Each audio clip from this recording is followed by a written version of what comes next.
ওই মানে স্বীকার কর, তাইলে কিন্তু ওস্তাদ আমারে বট গাছের উপরে উল্টা করে ঝুলাইবো।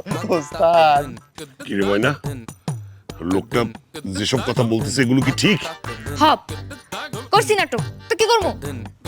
তোমার আমি বারবার কইছি আমি বিয়ে করবো না ঢাকা যাবো না, তারপর তুমি এই বিয়ে ঠিক করছো কে?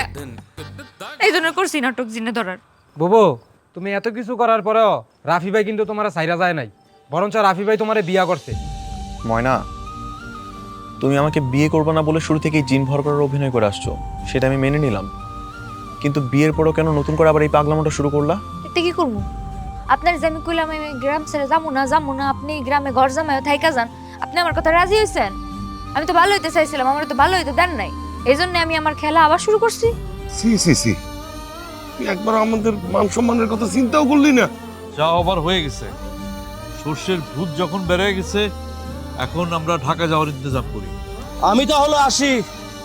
তো যাওয়ার আগে আপনাকে একটা কথা বলে যাই, এই জিন ভূত নিয়ে মস্করা করবেন না। এই জিন ভূত নিয়ে যারা মস্করা করে তাদেরকেই জিনে ধরে, ভূতে ধরে। হাকুরা বাটাটা।